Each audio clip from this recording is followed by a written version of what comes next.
presented by RM Entertainment, mixed by MB Digital Recording Studio, Havidi.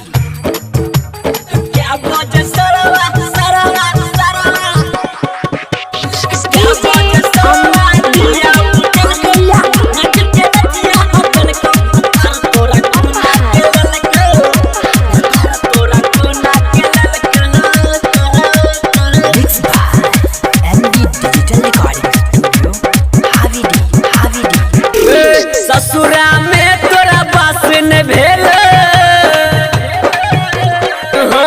ससुरा में तोरा बास न भेल, नहिरा में सब ठोकल को भातार तोरा कोना के ललक, भातार तोरा कोना के ललक।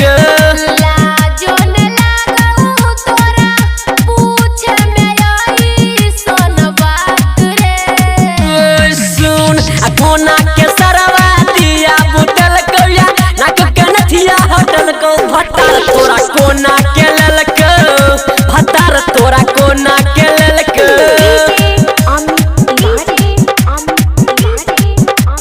कोना के सरवा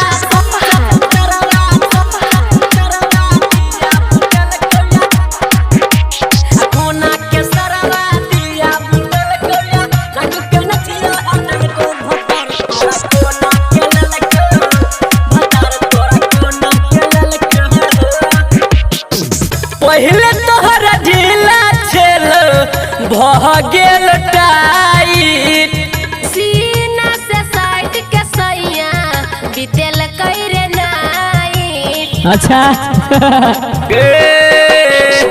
पहले तोहर ढीला छेल भऽ गेल टाइट, सीना से साइड के सैया बीतेल कइरे नाइट। सीना से साइट के नहीं गे सुतल को ऊपर से बात ई झलको भातार तोरा कोना के ललक, भातार तोरा कोना के ललक। कोना के सरवा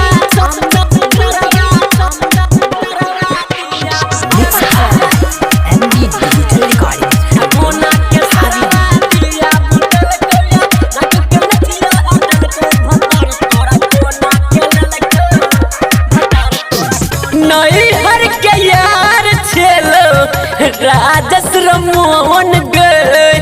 कहियो नहीं चिखलिया चिकना तोरे कसम रे। अच्छा से बात सुन नई हर के यार छेलो राजस रमोहन गए। कहियो नहीं चिखलिया चिकना तोरे कसम रे। आ बलराम के संगे मुकेश बाबू पवन गायब के राधे सुनल को भातार तोरा कोना के ललक, भातार तोरा कोना के ललक। mixed by MB Digital Recording Studio, Havidi.